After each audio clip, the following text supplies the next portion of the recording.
Hey there, and welcome to another episode of We Time Convo. I'm Debbie. And I'm Liza. Today, we've gotten something a little different for you. We're talking about a modern twist on parenting that's been stirring up some conversation.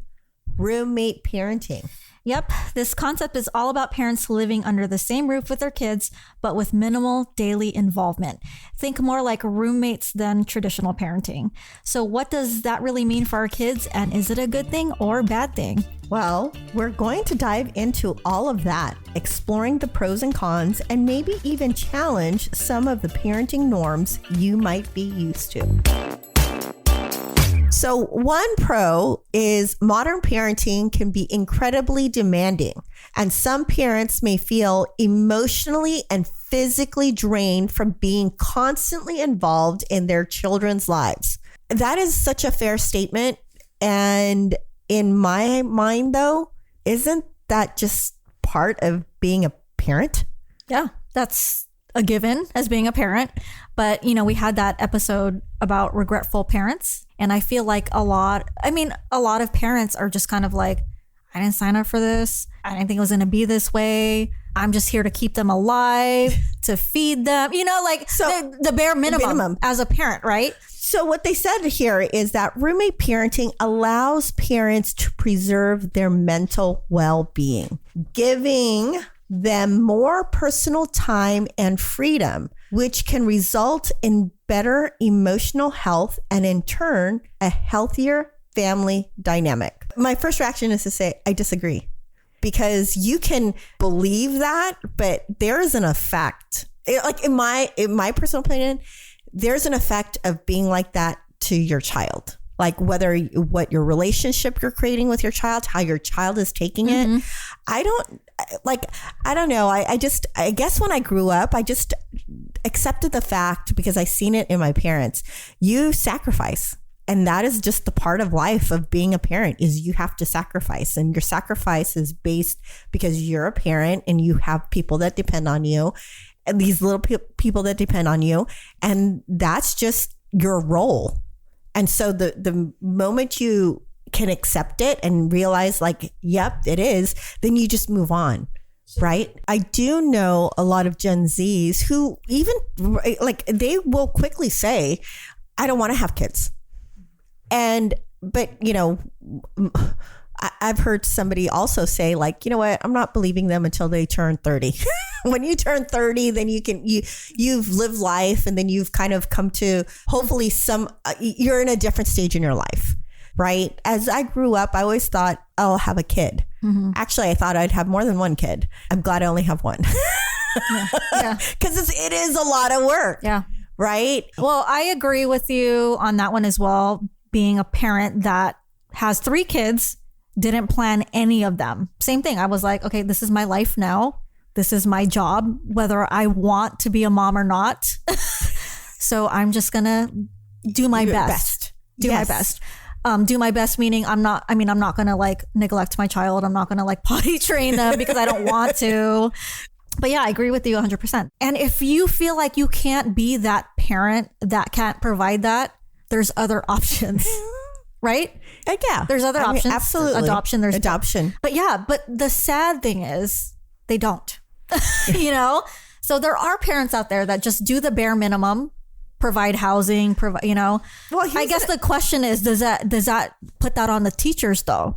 Well, and others. Yeah. Forget teachers, just others, like, right? Yeah. Others that basically interact. Grandma, Yes. Grandpa, yeah. So here's another pro, and it would be interesting to get your thoughts here.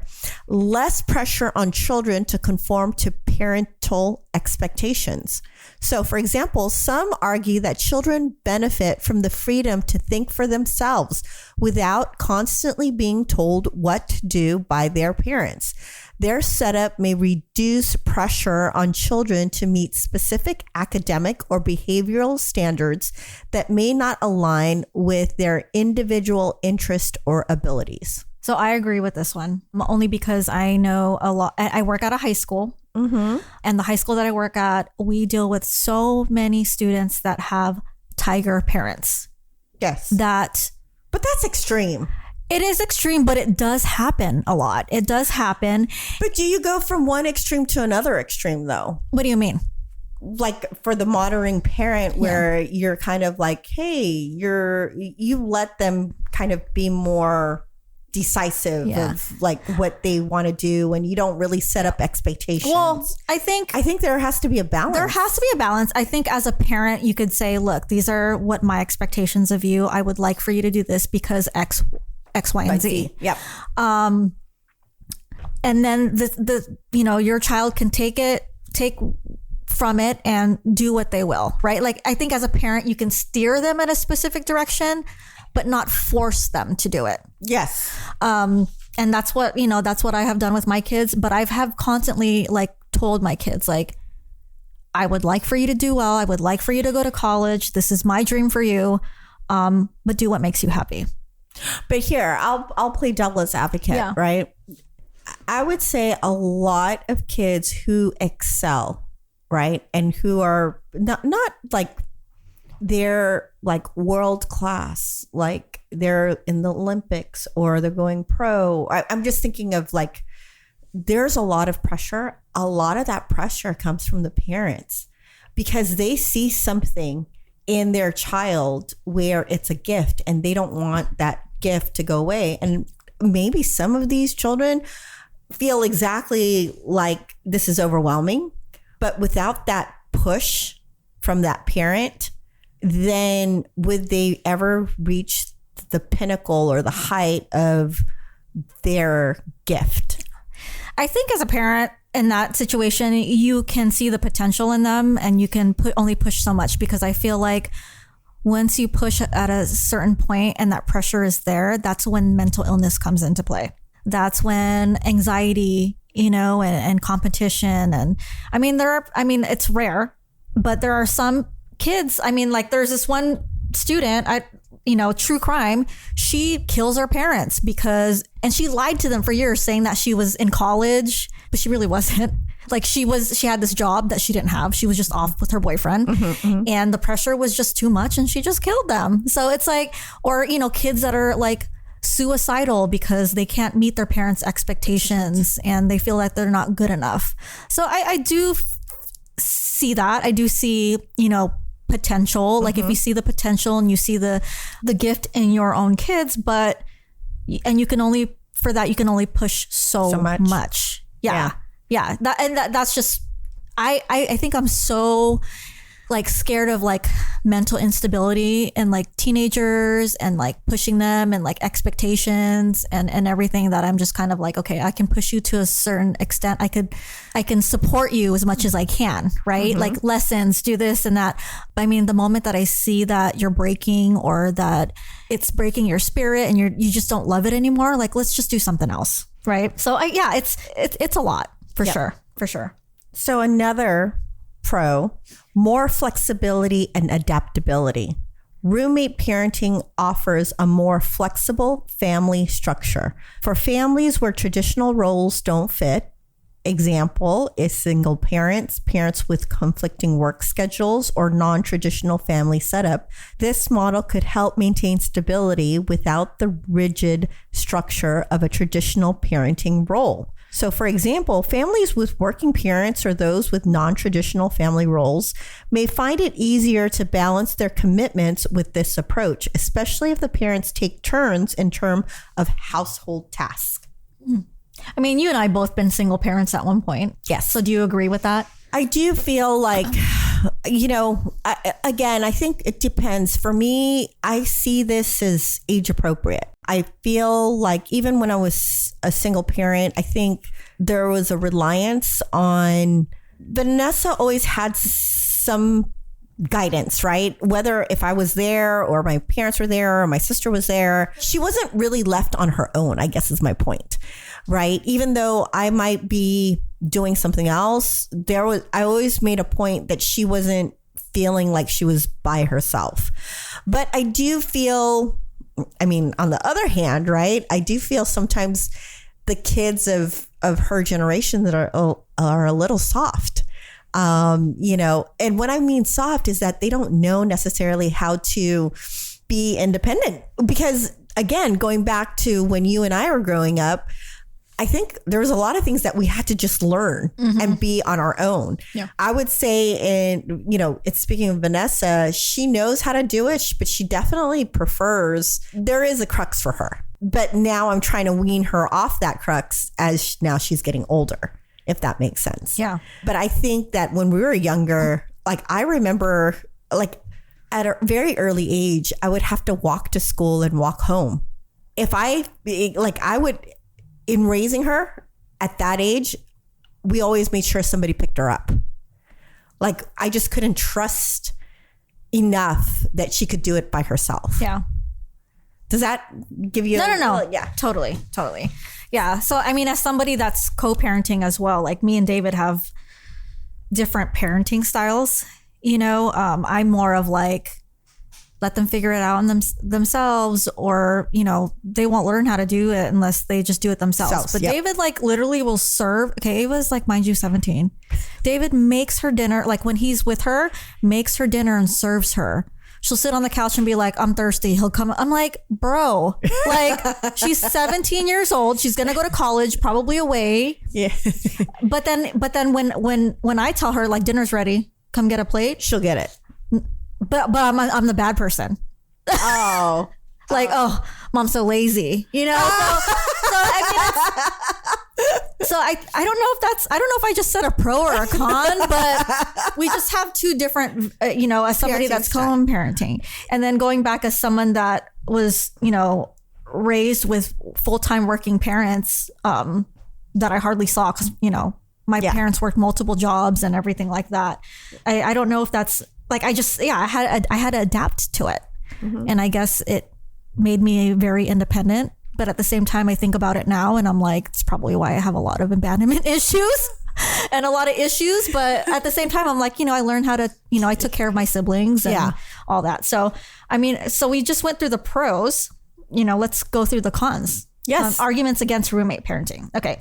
Potential emotional neglect. So I was just talking about this. Yes. One of the biggest concerns with roommate parenting is the risk of emotional neglect. Children may feel emotionally abandoned if their parents aren't actively involved in their academic, social, and emotional development.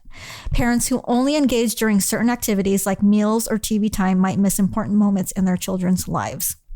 I think that's a huge con. Yep. Yeah. So an example is children may struggle with expressing themselves or feel that they don't have a safe space to seek advice when parents are emotionally distant or disengaged from their daily experiences. I do agree that, that could be a potential, right? But you could also, if you are aware that that could be a potential in, doing this roommate parenting, then you can work better to minimize that, because instead of like still being available emotionally, like, hey, how was your day? And, like you can still minimize this impact if you're aware that that could be, I guess, yes, it's there. But if you're aware that this could be a problem, then make adjustments into your parenting. Yeah. So a lot of these parents, though, are not aware because that's how they were raised. Sure. Going back to like somebody that I was dating previously who was freaking 39 years old, no emotional intelligence whatsoever. Mm-hmm. And then I come to the realization, like, that's just how he was wired. That's just how he was raised. And he just doesn't know, and if this person were to raise a kid and didn't know that and thinks that that's normal, yep, then that's just how he's going to raise his household. Yep. So, I mean, I think it just goes, it's kind of like a domino effect, right? And it's not a lot of people are emotionally intelligent like that to even ask, like, how was your day? Or, if your child, your teenager is crying and it's just like, oh, just get over it.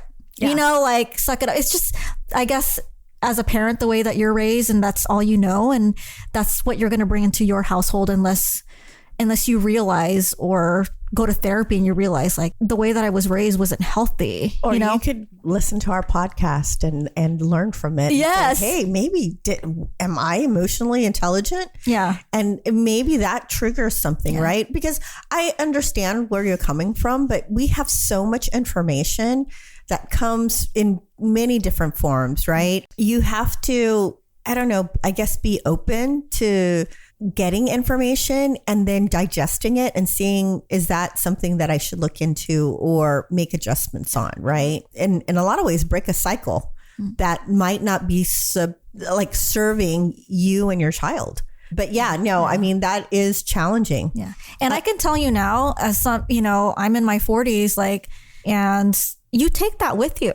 You take that with you and then you realize I have lived my life a specific way because that's just how I was raised and that's all I knew. And then, I did realize that I was aware through therapy. And then now I'm like, I'm not going to put my kids through that. So I'm going to, like you said, I'm going to break the cycle. I'm going to make changes. I'm going to be involved. I'm going to let them know that I'm there, whether they want to talk to me or not, but I'm there for them 100%. And whatever they're feeling, whether it be they feel like it's, not a big deal, it is a big deal. But yeah, I agree with you. There's so many resources out there now. It's so different now. Parenting classes, everything that you could do. And like you said, it just takes a simple, how was your day? Yes. How did that make you feel? How are you feeling? So yeah. So that is, I think that is a really big con that can affect the kids for sure. Well, the other one is an increased risk of academic underachievement. So the lack of parenting involvement in academic matters, such as helping with homework or attending school events, could result in lower academic performance. Studies show that parental engagement is crucial to a child's academic success, and without this support, children may fall behind. So in situations where a child struggles in school, the absence of a guiding hand from a parent could exacerbate the problem and make it harder for the child to get the help they need. I agree 100%. Parents that also realize when their student is struggling and that there is some type of, intellectual or some type of disability, right? A lot of parents fail to accept that. Going back to Haley, she has an attention deficit issue, and one of her teachers had caught it, in second grade, and I was like, what? What is this? This was she's 24 now. I'm like, what the hell? What is that? And I took the steps to take her to get tested, put her on medication. And since then, for her to even concentrate and do homework and it changed significantly. So I think even just paying attention to things like that, or listening to your teacher or listening to your kid's teacher, okay, there could be something wrong. My student may need help. And if like I said, that goes back to me not knowing, I don't know math, I don't know anything, but I took the steps to make sure she got the help that she needed outside of me. So you made in other words, a parent who has a roommate parenting is living that life. These are things to be aware of. And then if these things come up, or you could see that it could be coming up, then you would make adjustments to that roommate parenting style. Yeah. You don't have to be freaking Albert Einstein to be involved in your kids' academics, but you can help them. You can find help. You can find resources. You can try to learn, right? Yeah. I mean, just because you don't know, a parent could easily say, I don't know this, and then just let them figure it out, or let the teachers, right? Let the teachers figure it out. let them figure it out. Yeah. So another con is that children may feel isolated. With parents emotionally or physically distant, children may feel isolated or lonely, particularly during difficult times. They may not feel they have a strong support system at home to turn to when they face personal challenges or need advice. Adolescents in particular who are navigating the complexities of identity and social relationships could feel particularly unsupported in such an environment. True that. Well, I'm looking through this, Liza, and there is there was a couple of things about positive pieces, but there's a good amount of list of arguments on this roommate parenting. Behavioral issues, setting boundaries, compromising. I think to cut this all down, I think a lot of it has to do with being there emotionally for your child. Yeah. And I'm not saying one way or the other. It's just I see definite benefits of not being like giving your child the ability to be independent but then there is it's very difficult to like walk away from that, right? I mean, and that's why to me, I think this becomes more relevant as they get older, because then you've established like that connection early on. You've established the emotional connection, the foundational things that you want your child to have. And then as they grow up, you're kind of weaning them off. And in weaning them off, you're allowing them to be more independent and more. But to me, it's super important to build a foundation where you have a connection with your child, to let them know that you're there and that you're present and that you care, and you build whatever type of language, right? Like, for example, when Vanessa and I talk, sometimes my husband Peter is just like, why do you guys talk to each other like that? And he's just like, I would never talk to my mom like that. But then if somebody outside heard, they might be like, wow, she's so disrespectful, or so she's so direct with you. Like, where is the respect of you being her mom? And yeah, I can see that. But then I also know that I've taught her to be direct, or I've taught her to be independent, speak up. Part of her talking like that and being like that is because I taught her to be like that. And I don't necessarily take it as her being disrespectful. I just take it as I want her to find her voice. Because if she was talking to somebody else that wasn't me, it would have been fine. But because I'm her mom, she's supposed to talk to me in a certain way. Mm-hmm. I don't know. I just, so that's kind of one of the things. But going back to this, I see a lot of benefits of being a roommate parent. But for me, it would be more so when I've built a foundation with her. This is more around as she's growing up versus at a younger age. I think she just doesn't know what she doesn't know, right? Mm-hmm. So for me, roommate parenting, definitely I can see that working as depending on the phase of life that my kid is in. Right. Yeah, same. And I mean, we're in this day of age now where it's like, you can be a working parent. You can work your ass off all day and just be a busy parent. Like me, I'm busy and I have the podcast and, this and that. But we have like cell phones now, like, and I don't see Ava in the morning, and sometimes I don't see her at night because she's, I go to sleep early and our schedules are swapped, but I text her and I tell her I love her every day.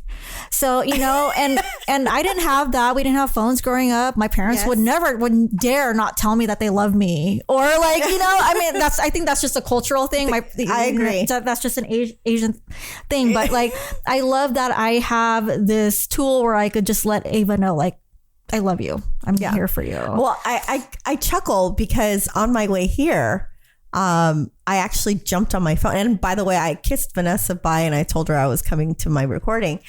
And as I was coming here, I don't know, it just pinged me. So I just turned to my phone and I actually just texted her real quick and I said, I love you. And I gave her a kissy face and then that was it. But I randomly do that with her throughout like the day. Right? Yeah. Because even though I would say in a lot of ways we are roommate parenting because, she's so much older and I want her to be independent. You're absolutely right. We have tools that our parents never had. And then our life is a little different than our parents have, that it's very easy for me. I tell her I love her multiple times every day. And I don't think like in growing up, that was just not a common thing. Yeah. Yeah. I mean, and having a teenager too, it's like and I've said this on the podcast before, like me and Ava don't have like the closest relationship, and I'll ask her how her day was and I'll just, she'll just kind of bark at me or give me like you can't force them. Yes. To have that conversation with you or to want, but I think she does appreciate it that I ask. I agree. Like that I asked, that I'm actually interested in her, in her day-to-day life, and I want to know who she likes or how her and her boyfriend are doing. They act like they don't like it, but I think they appreciate that you want to know what's going on in their lives. I agree with you. I agree with you with that. I mean, they may not, vocalize it, but yes. Yeah. Yes. So roommate parenting, I see that as a great thing depending on the stage of your child. I mean, I grew up that way, grew up potentially like just roommate parenting. I pretty much do that with my kids other than Violet because she's younger. And I think, in a lot of cultures, like that's just how, I guess I don't want to say, I'm not going to tell you how to parent. Everyone's going to parent how they want to parent. Yep. I think in the end for me, a lot of it is just showing that you care and making the effort, which isn't a lot. It's not a lot to get to know your kids or know what's going on or look for a tutor or, it's the effort, and the time, and it's not even time anymore. Like it's how you spend your time with your kids. Yep. For sure. So yeah, this is a very interesting topic. I mean, I think we could go on and there's a lot of arguments and there's a lot of pros and cons, but I hope that, a lot of our listeners kind of take from this episode and learn and, that's my take on it. But thank you guys for listening.